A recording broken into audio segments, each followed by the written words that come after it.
Tyson Fury knocked out Deontay Wilder again, just like I told you last week in the 11th round. It was another one of those fights. Was like, okay, like we all knew that Deontay Wilder is not a polished boxer. For the first 3-4 rounds, it looked like someone actually told him that you were allowed to jab and you can do things other than swing haymakers, and he was doing well for himself. Scored 2 knockdowns in the 4th round, and at that point, it looked like, oh, okay, like maybe he might have figured it out. But after getting dropped 2 times, which I've seen a lot of people have been claiming that the count was slow and Fury actually was out longer than 10 seconds, which is a bunch of bull. That man got up and then proceeded to fight 7 more rounds and knock Wilder down 3 times. It's like he was laughing after he went down. He started clowning. I mean, it's amazing that a man of his size and stature is that light on his feet. Right. It doesn't even look normal. It's just not like he doesn't look like he's in great shape, but clearly he's got to be in way better shape than what his appearance would say, right, for him to go 11 rounds still swinging like that. I mean, the dude is massive. And if you look at the CompuBox numbers from that fight, they tell the whole story. Fury landed 150 of 385 punches to Wilder's 72. He hit him more than twice the amount of times at a higher rate. Yep. I mean, he's landed at 39%, where Wilder has only landed 20% of his punches. Wilder threw 102 jabs and only landed 9 of them. It's like he was literally just throwing them out there. Yeah. I mean, Fury popped him with 36 jabs, 114 power punches to Wilder's 63. It was like on every statistical level, yeah, he just completely outboxed him outside of a couple of rounds. Yep.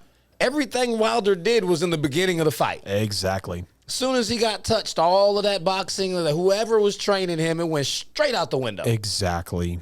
He reverted right back to his old self, and we got the same result. Yep.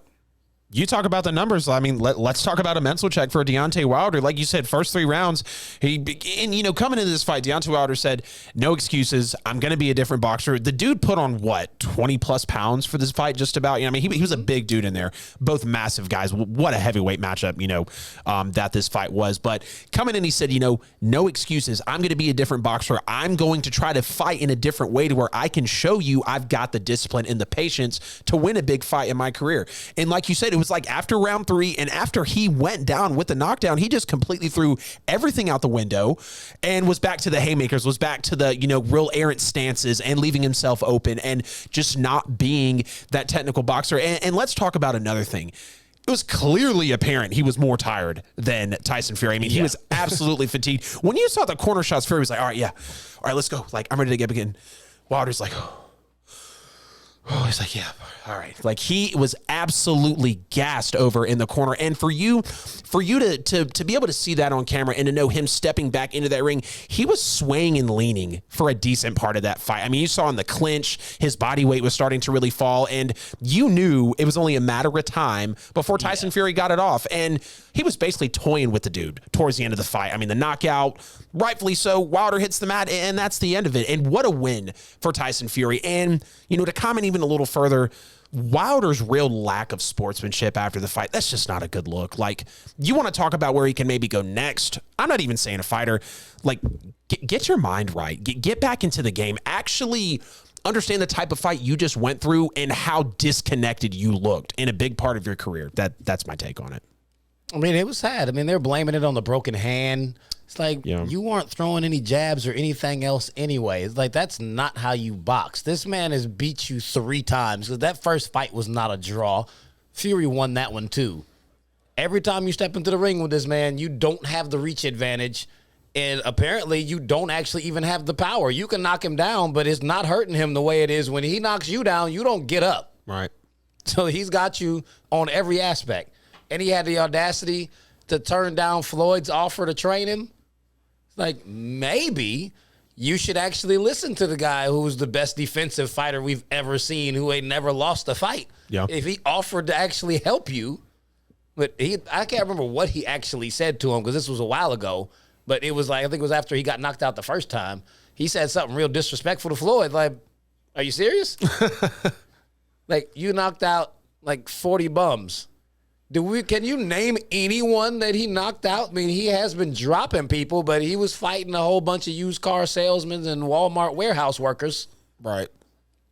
That record was gained on like people who weren't fighters. That's why he was able to knock them out like that. Yep. You step into the ring with a real boxer and you see what's happened to you. It's a shame. Yeah, I mean, next, I don't even want to see him fight anybody. Right.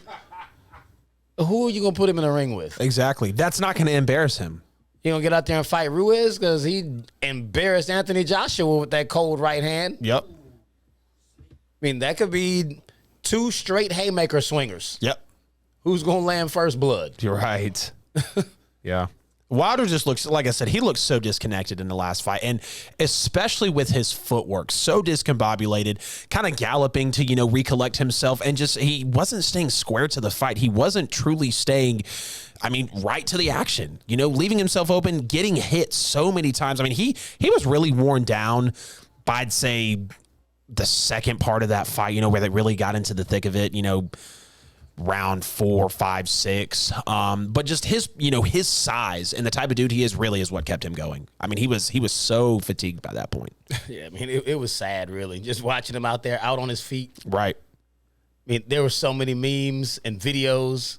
I mean, there was so much going on. Like, I posted one from Ha Davis, the dude would always be like, like, big fella. Like, he always be on that. Dude was like, who put that right hand right there? Like, man, the whole thing was hilarious. If y'all follow me on Facebook, go check that video out. I posted it a few days ago. Like, that thing had me dying.